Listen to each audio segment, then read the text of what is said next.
Hey guys, welcome back to the channel K.S. Handmade and இன்னைக்கு நம்ம பார்க்க போகிறது 2 ரெசிபி வீடியோ. ஒரு ஐட்டம் யூஸ் பண்ணி நார்த் இந்தியன் ஸ்டைல்லையும் பண்ண போகிறோம், சவுத் இந்தியன் ஸ்டைல்லையும் பண்ண போகிறோம். அண்ட் ஃபஸ்ட்டு ரெசிபி வந்துட்டு 4 இயர்ஸ் முன்னாடி அப்பா சொல்லி கொடுத்தது. காலேஜில் வந்து ட்ரேட் ஃபேர் வந்து போடுறாங்க. அண்ட் நாங்கள் வந்துட்டு சாட் ஷாப் போடலாம் அப்படின்னு சொல்லிட்டு முடிவு பண்ணியாச்சு எங்களோட கேங்.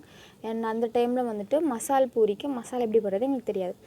அப்போ வந்து அப்பா சொல்லி கொடுத்த இந்த ரெசிபி சூப்பராக வந்துருந்துச்சு. மசாலா எங்களுக்கே கிடைக்கல, அந்தளவுக்கு ஆயிடுச்சு. அண்ட் அப்போது வந்துட்டு 2-3 ஃப்ரெண்ட்ஸ் வந்துட்டு அதோட ரெசிபி கேட்டிருந்தாங்க. அப்போல்லாம் ரெசிபி சொல்லித்தர முடியாதுன்னு சொல்லிட்டேன். ஆனால் இன்றைக்கி அந்த ரெசிபி நான் ஷேர் பண்ணுறேன். அண்ட் செகண்ட் ரெசிபி வந்துட்டு நேற்று தான் கண்டுபிடிச்சேன், அம்மா சொல்லி கொடுத்தாங்க. அண்ட் அம்மா வந்து மெயின் இன்க்ரீடியன்ட்ஸ் மட்டும் என்னென்னு சொல்லிட்டாங்க. ஸோ அதுக்கப்புறம் நம்ம சாப்பிட்டோம்ல அந்த ஞாபகத்தெல்லாம் வச்சு இதை கூட போடணும், இதை கம்மி பண்ணி போடணும் அப்படின்னு சொல்லிட்டு ஒரு குத்து மதிப்பாக செம்மையாக வந்துச்சு. நான் அந்த வீடியோவையும் நான் அதில் ஷேர் பண்ணுறேன். அண்ட் அதுக்கு முன்னாடி நம்ம வீடியோ நீங்கள் இப்போ ஃபஸ்ட் டைம் பார்க்குற மாதிரி இருந்தால் மறக்காமல் சப்ஸ்கிரைப் பண்ணிக்கோங்க. ஏன் அப்படின்னா எப்பப்போ நம்ம வீடியோஸ் போட்டாலும் ஃபஸ்ட் லைக் ஃபஸ்ட் கமெண்ட் அப்போ நீங்கள் பண்ண முடியும்.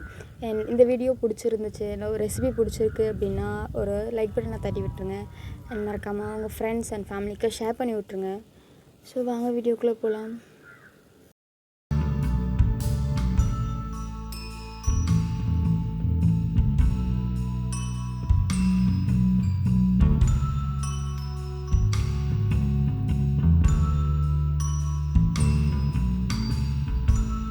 ஃபஸ்ட்டு மசால் பூரிக்கு மசால் ரெடி பண்ணிக்கலாம்.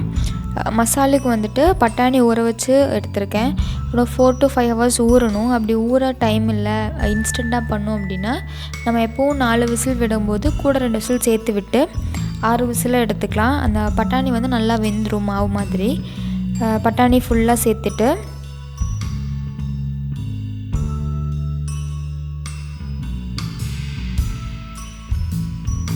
இப்போ வந்து உரித்து வச்ச உருளைக்கிழங்கு வேக வைக்காமல் மேலே தோல் மட்டும் செரவி அந்த உருளைக்கிழங்கு சேர்த்துக்கிறேன்.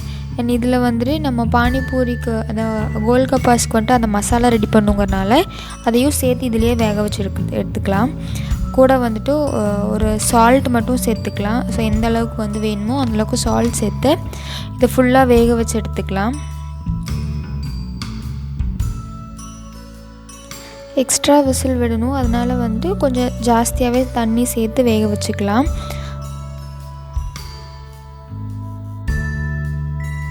குக்கரில் விசில் போட்டு ஒரு 4-5 விசில் வரட்டும். ஸோ அது வரைக்கும் வெயிட் பண்ணலாம்.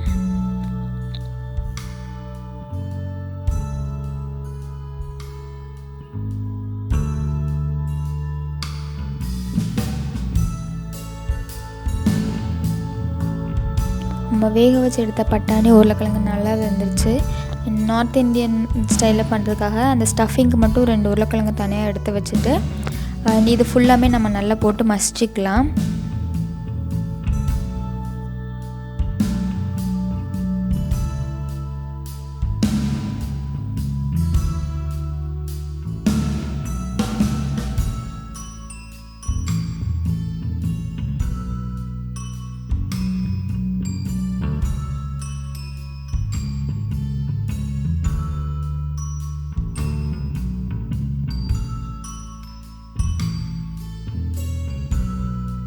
நல்லா மசிச்சு எடுத்துட்டோம். மறுபடியும் இதை அடுப்பில் வச்சுட்டு ஒரு பெரிய வெங்காயம் 1 ஸோ அதை சேர்த்துக்கலாம். ஸோ இப்போ நம்ம பண்ண போகிறது தான் அந்த மசாலாவோட இன்க்ரீடியன்ட்ஸ். ஒரு 4-5 தான் சேர்த்துப்போம். ஸோ அவ்வளோதான், நம்மளோட மசாலா ஈஸியாக ரெடி ஆயிடும். ஸோ வெங்காயம் சேர்த்துட்டோம்.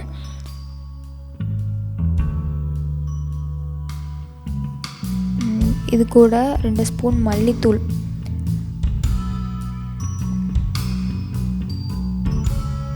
2 ஸ்பூன் சேர்த்துருக்கேன். அண்டு கொஞ்சமாக மஞ்சத்தூள் வேணாலும் சேர்த்திக்கலாம், அப்படி இல்லைன்னா அவ்வளோ அவசியம் கிடையாது. அண்ட் தேவையான உப்பு, நம்ம அந்த பட்டாணி வேகிறதுக்கு ஆல்ரெடி உப்பு போட்டோம். இப்போ நம்ம ஆட் பண்ணுற மசாலாவுக்கு தகுந்த மாதிரி உப்பு, காரம், ஸோ நம்ம டேஸ்ட்டுக்கு தகுந்த மாதிரி 2யும் ஆட் பண்ணிக்கலாம். ஸோ அந்த மல்லித்தூள் தான் வந்துட்டு ஃப்ளேவர் கொடுக்குறது. மல்லித்தூள் நிறையவே சேர்த்துக்கலாம், ஒன்றும் பிரச்சனை இல்லை. மறுபடியும் வந்து இதை விசில் போட்டு கொதிக்கட்டும். மசாலா ரெடியாக அந்த பச்சை வாசம் போகிறதுக்காக ஃபுல்லாக கொதிக்கிட்டு மறுபடியும் விசில் போட்டு வேகிற வரைக்கும் வெயிட் பண்ணலாம்.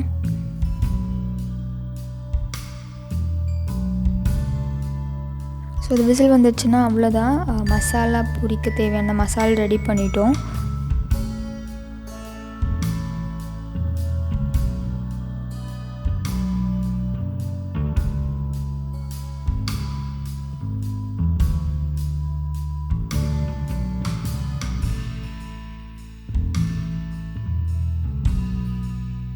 ஸோ நம்மளோட north Indian style golgappas ready பண்ணுறதுக்கு அந்த பானி மெயின். ஸோ அந்த பானிக்கு வந்து ஒரு இன்க்ரீடியண்ட் வந்து சீரகம்.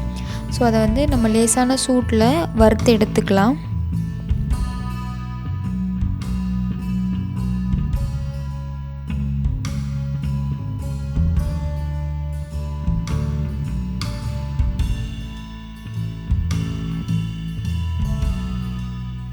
அந்த பானி ரெடி பண்ணுறதுக்கு கொத்தமல்லி, புதினா நம்மளுக்கு எந்த அளவுக்கு வேணுமோ அந்த அளவுக்கு போட்டுக்கலாம்.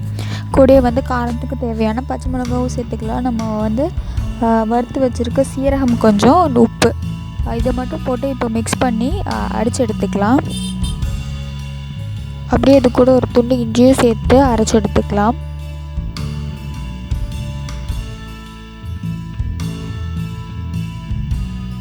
இந்த மிக்சரை போட்டு நல்லா மிக்சியில் அடித்து எடுத்து சட்னி பதத்துக்கு வந்து நம்ம அரைச்சி எடுத்துக்கலாம். ஸோ இதை அரைச்சி நான் ரெடி பண்ணியிருக்கேன். இந்த கன்சிஸ்டன்சி இருந்தால் போதும். இது கூட நம்ம தண்ணி சேர்க்க போகிறோம். இதை ஒரு பாத்திரத்தில் ட்ரான்ஸ்ஃபர் பண்ணிவிட்டு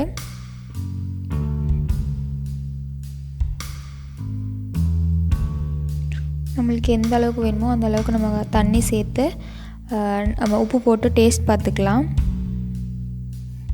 இதுக்கு மேலே நம்ம சேர்த்த போகிறது தான் ரொம்ப இம்பார்ட்டண்ட்டான ஒரு ஐட்டமு.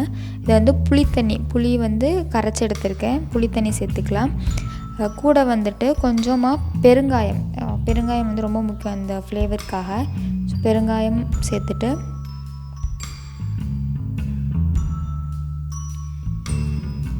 இந்த இடத்துல உப்பு நம்ம ஆட் பண்ணிட்டோம். காரம் எப்படி இருக்குன்னு நம்ம செக் பண்ணிவிட்டு இதுதான் ஃபைனல் டச். ஒரு துண்டு வெல்லம் ஆட் பண்ணிக்கலாம். அப்படி இல்லைனா சர்க்கரை, கரும்பு சர்க்கரை, அந்த மாதிரி எது வேணால் ஆட் பண்ணிக்கலாம். ஸோ அந்த சுகர் வந்துட்டு நம்ம போடும்போது நம்ம ஊற்றின அந்த புளி தண்ணி, காரம், உப்பு எல்லாமே தூக்கி கொடுக்கும்.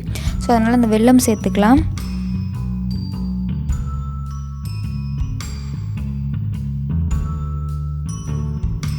அண்ட் இதில் வர ஸ்டஃபிங்காக உருளைக்கிழங்கு வேக வச்சு எடுத்திருக்கேன். ஆல்ரெடி கொஞ்சம் உப்பு போட்டு வேக வச்சுருக்கேன். மறுபடியும் இப்போ மசாலா சேர்த்த போகிறனால உப்பு போடணும். அண்ட் வெங்காயம் எந்தளவுக்கு நம்மளுக்கு எவ்வளோ வெங்காயம் பிடிக்குமோ அவ்வளோ வெங்காயம் போட்டுக்கலாம்.